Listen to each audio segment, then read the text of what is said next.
എല്ലാ സഹോദരങ്ങൾക്കും നമ്മുടെ യൂട്യൂബ് ചാനലിലേക്ക് സ്വാഗതം. അപ്പോൾ എന്താണെന്ന് വെച്ചാൽ വളരെ കൗതുകം തോന്നിയ ഒരു വീഡിയോ കണ്ടിട്ടുണ്ടായിരുന്നു. അത് കണ്ടപ്പോൾ അത് നമ്മുടെ സഹോദരങ്ങളുമായിട്ടൊക്കെ ഒന്ന് പങ്കുവയ്ക്കാമെന്ന് വിചാരിച്ചു. അതുകൊണ്ടാണ് വന്നിട്ടുണ്ടായിരുന്നത്. അപ്പോൾ എന്താണെന്ന് വെച്ചാൽ ഒട്ടുമിക്ക ആളുകളും അറിഞ്ഞിട്ടുള്ള ഒരു കാര്യമാണ് മീര പരീത എന്ന് പറയുന്ന നമ്മുടെ ഒരു ഉമ്മയുടെ കാര്യം. അതായത് ആ ഉമ്മ ജീവിച്ചിരുന്ന സമയത്ത് അവരെ അധികം ആർക്കും അത്ര വലിയ താല്പര്യമൊന്നും ഉണ്ടായിരുന്നില്ല. അവരുടെ അയൽവാസികൾക്കായാലും ബന്ധുക്കൾക്കായാലും അത്ര വലിയ താല്പര്യമൊന്നും ആ ഒരു ഉമ്മയോട് ഉണ്ടായിരുന്നില്ല. അവർക്ക് ഭർത്താവോ കുട്ടികളോ മറ്റാരും ഉണ്ടായിരുന്നില്ല എന്നാണ് മനസ്സിലാക്കാൻ സാധിക്കുന്നത്. അപ്പോൾ അങ്ങനെ അവരൊരു ചെറിയ ഒരു കൂരയിൽ ഒറ്റയ്ക്കായിരുന്നു താമസിക്കുന്നത് എന്നും പറയപ്പെടുന്നുണ്ട്. അപ്പോൾ കാണാൻ വലിയ ഭംഗിയൊന്നും ഉണ്ടായിരുന്നില്ല. അപ്പോൾ അതുകൊണ്ട് തന്നെ അധിക ആളുകൾക്കാർക്കും നമ്മുടെ ഈ ഉമ്മയോട് വലിയ താല്പര്യമൊന്നും ഉണ്ടായിരുന്നില്ല.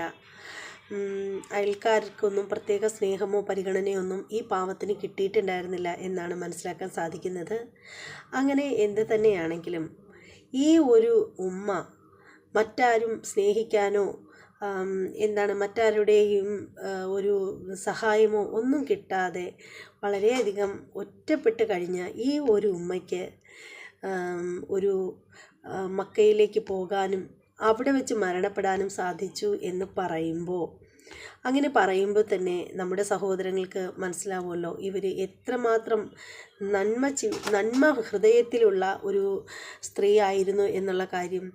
ഒടുവിൽ ജന്നത്തുൽ മക്കയിൽ വെച്ചിട്ട് അവർ മരണപ്പെടുകയും അവിടെ ഒരുപാട് സഹോദരങ്ങൾ ആ ഉമ്മയുടെ ശരീരത്തെ ഏറ്റുമേടിക്കുകയും ആ ഒരു ശരീരം അവിടെ തന്നെ മറവു ചെയ്യുകയും ചെയ്യപ്പെട്ടു എന്ന് പറയുമ്പോൾ അത് കേൾക്കാൻ തന്നെ വളരെ സന്തോഷം തോന്നുന്നുണ്ട്. സത്യത്തിൽ നമ്മൾ പറയുന്നൊരു കാര്യം എന്ന് പറഞ്ഞാൽ പുണ്യസ്ഥലത്ത് വെച്ച് മരണപ്പെടുകയാണെങ്കിൽ അത് ഹിന്ദുക്കളാണെങ്കിലും വിശ്വസിക്കുന്ന ഒരു കാര്യമാണ്. പുണ്യസ്ഥലത്ത് പോയിട്ട് അവിടെ വെച്ച് മരണപ്പെടുകയാണെങ്കിൽ അവർക്ക് അത്രത്തോളം ദൈവത്തിങ്കിലേക്ക് പോകാൻ സാധിക്കും എന്ന് നമ്മളും വിശ്വസിക്കുന്നുണ്ട്.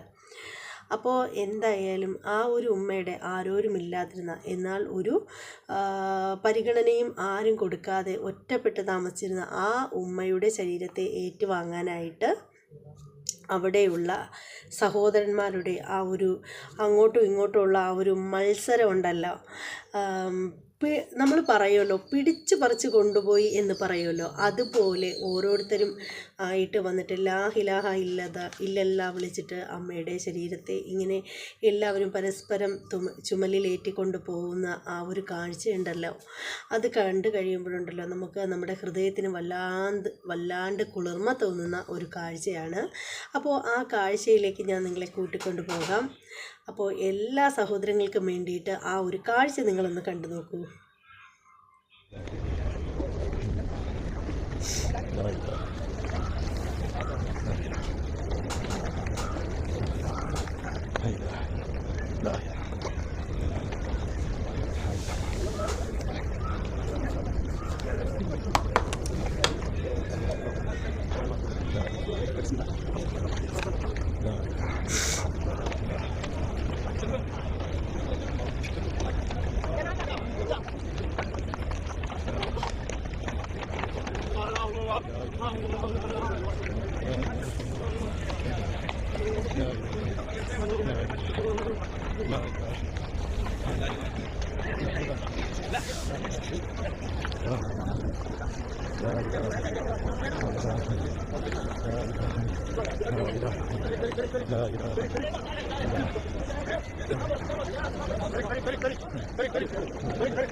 അപ്പോൾ നിങ്ങളെല്ലാവരും കണ്ടില്ലേ ആ ഒരു സന്തോഷം എന്താണല്ലേ?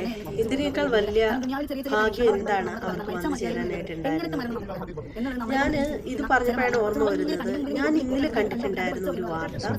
അത് നിങ്ങളിലേക്ക് എത്തിക്കാൻ സാധിച്ചില്ല എന്നതിൽ എനിക്ക് ദുഃഖമുണ്ട്. ഞാൻ സാധിക്കുകയാണെങ്കിൽ എത്തിക്കാം. അതായത് നമ്മുടെ കേരളത്തിന് പുറത്ത്, അതായത് ഞാനിപ്പോൾ ഒരു മാസം മുമ്പ് കണ്ട ഒരു വീഡിയോ ഉണ്ടായിരുന്നു, അതിനോട് സാമ്യമുള്ളൊരു വീഡിയോ. അതായത് സൗദി അറേബ്യയിൽ ഒരു യുവാവ് മരിച്ചിട്ട് 10 വർഷം കഴിഞ്ഞിരിക്കുകയാണ്. ഈ 10 വർഷം കഴിഞ്ഞപ്പോൾ ഖബർസ്ഥാനിൻ്റെ അവിടെ എങ്ങനെയോ വെള്ളം ഇറങ്ങിയത് കാരണം ആ ബോഡി ഒന്ന് പുറത്തെടുത്തു. അപ്പോൾ ആ പുറത്തെടുത്ത സമയത്ത് ആ ശരീരത്തിൽ നിന്നും നല്ല സുഗന്ധം അനുഭവപ്പെടുകയും അങ്ങനെ പിന്നീട് ആ ശരീരം കാണിക്കുകയും ചെയ്യുകയാണ്. ഞാൻ അതിനകത്ത് ലൈവായിട്ടുണ്ട്. ആ മുഖത്ത് വച്ചിരിക്കുന്ന ആ തുണികളെല്ലാം മാറ്റി വെളുത്ത നല്ല തൂവെള്ള കളറുള്ള വസ്ത്രം ആണ് ഇട്ട് മൂടിയിരിക്കുന്നത്. ആ തുണികൾ എല്ലാം എടുത്ത് മാറ്റുകയുണ്ടായി. അത് കാണിക്കുകയാണ്. ആ തുണികളിലൊന്നും ഒട്ടും തന്നെ മനുഷ്യ ശരീരം അഴുകിയതിൻ്റെ ഒരു അടയാളമോ ഒന്നുമില്ല. ഒരു പുതിയതുപോലെ തന്നെയാണ് കാണപ്പെടുന്നത്. ആ തുണികളെല്ലാം എടുത്തു മാറ്റി കഴിയുമ്പോഴത്തേക്ക് ആ സഹോദരൻ്റെ മുഖം, അദ്ദേഹം മരണപ്പെട്ട സമയത്ത് എങ്ങനെയാണോ മറവ് ചെയ്തത് അതുപോലെ തന്നെ കാണപ്പെടുന്ന ആ ഒരു കാഴ്ചയാണ് കാണുന്നത്. ആ ഒരു ശരീരത്തിൽ സഹോദരങ്ങളും ബന്ധുക്കളും ഒക്കെ ആവണം. പലരും മുത്തം വയ്ക്കുന്നുണ്ട്, കരയുന്നുണ്ട്. അതുപോലെ തന്നെ ലാഹിലാഹ, അങ്ങനെ എനിക്ക് ശരിക്കും പറയുകയാണെങ്കിൽ നിങ്ങളുടെ പ്രാർത്ഥനയൊന്നും പറയാൻ അറിയില്ല. അപ്പോൾ അത് പറയാതിരിക്കുന്നതായിരിക്കും നല്ലത്. പറഞ്ഞു കഴിയുമ്പോൾ തെറ്റ് വരാൻ ചാൻസ് ഉണ്ട്. അതുകൊണ്ട് ഞാൻ അതിലേക്കൊന്നും പോകുന്നില്ല. അങ്ങനെ നിങ്ങളുടെ ദൈവത്തെ വിളിച്ച് പ്രാർത്ഥിക്കുന്ന ആ ഒരു കാഴ്ച കണ്ടിട്ടുണ്ടായിരുന്നു.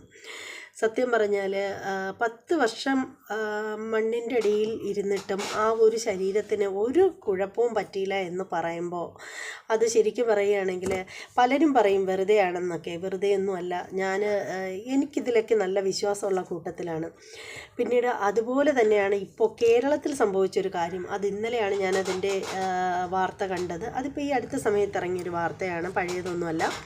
അതിനകത്ത് എന്ന് പറഞ്ഞാൽ ഇതുപോലെ ഒരാളുടെ ശരീരം, അത് 10 വർഷമൊന്നുമല്ല, അതിനേക്കാൾ കൂടുതൽ പഴക്കമുണ്ട്. അങ്ങനെ ആ ഒരു ശരീരം മാറ്റുന്നതിനിടയിൽ എന്തോ ഒരു ആവശ്യത്തിന് വേണ്ടിയിട്ട് അവർ ആ ഒരു അടക്കം ചെയ്തിരുന്ന ആ ഒരു ഖബർസ്ഥാൻ മാന്തി പൊളിക്കുന്ന ഒരു സാഹചര്യം ഉണ്ടായിരുന്നു. അപ്പോൾ ഇങ്ങനെ ആ ഒരു കുഴി ഇങ്ങനെ എടുത്തുകൊണ്ടിരിക്കുമ്പോൾ തന്നെ കുറേ താഴ്ചയിലേക്ക് പോകുമ്പോഴത്തേക്ക് നല്ല മണം വരികയുണ്ടായി. അതായത് കർപ്പൂരം പോലെയൊക്കെ മിക്സ് ചെയ്ത് എന്തോ ഒരു മണം വരികയുണ്ടായി. അപ്പോൾ തന്നെ അവർ ആ ഒരു തോണ്ടുന്നത് നിർത്തിയിട്ട് ഇനി അത് നമുക്ക് പിന്നെ ചെയ്യാമെന്ന് പറഞ്ഞു. പിന്നീട് എല്ലാവരും കൂടി വന്നു, അധികാരികളൊക്കെ വന്നു. എല്ലാവരും വന്നിട്ട് അതിങ്ങനെ മാന്തി എടുക്കുന്ന സമയത്ത് ആ ശരീരം അതുപോലെ കാണപ്പെട്ടു എന്നാണ് പറയുന്നത്. അത് ഒരുപാട് വർഷമായ ശരീരമാണ്, അതുപോലെ കാണപ്പെട്ടു. ആ മണ്ണിൻ്റെ അടിയിൽ വച്ചിരുന്ന ആ വസ്ത്രങ്ങൾക്കൊന്നും ഒരു കേടുപാടുകളും സംഭവിച്ചിട്ടില്ല. ആ വസ്ത്രങ്ങളൊന്നും ഒരു ശകലം പോലും ചിതല് തിന്നിട്ടില്ല. ആ ഒരു നല്ല സുഗന്ധം ഉണ്ടായി. അദ്ദേഹത്തിൻ്റെ 3 മക്കളിൽ അദ്ദേഹം വാർദ്ധക്യ സഹജമായ അസുഖം എന്നാണ് മരണപ്പെട്ടത് എന്നുള്ളത് എടുത്ത് പറയേണ്ട ഒരു കാരണമാണ്. പിന്നെ അദ്ദേഹത്തിൻ്റെ 3 മക്കളിൽ ഒരാൾ അദ്ദേഹം മരണപ്പെടുന്ന സമയത്ത് വിദേശത്തായിരുന്നു. അതുകൊണ്ട് ആ ഒരു ശരീരം കാണാൻ സാധിച്ചിരുന്നില്ല എന്നാണ് പറയുന്നത്. അപ്പോൾ ആ ഒരു മകനും കൂടി ആ ഒരു ബാപ്പായുടെ ശരീരം കാണാനുള്ള ഒരു അവസരമുണ്ടായി എന്ന് പറഞ്ഞിട്ട് അദ്ദേഹം മീഡിയയ്ക്ക് മുന്നിലൊക്കെ വന്ന് വളരെ സന്തോഷകരമായിട്ട് സംസാരിക്കുന്ന ഒരു വീഡിയോ ഒക്കെ ഉണ്ടായിരുന്നു. എന്തായാലും അത് കണ്ടപ്പോൾ വളരെയധികം സന്തോഷം തോന്നിയിട്ടുണ്ടായിരുന്നു. എന്തായാലും ആ ഒരു വീഡിയോ ഞാൻ പിന്നീട് നിങ്ങളെ കാണിച്ചു തരുന്നതായിരിക്കും. അപ്പോൾ എന്തായാലും ഈ ഒരു വീഡിയോ എല്ലാവർക്കും ഇഷ്ടപ്പെട്ട് കാണും എന്ന് വിശ്വസിക്കുന്നു. അപ്പോൾ ഇനി ഇതുപോലെ മറ്റൊരു വീഡിയോയുമായിട്ട് വരാം. അതുവരെ എല്ലാവർക്കും ബൈ.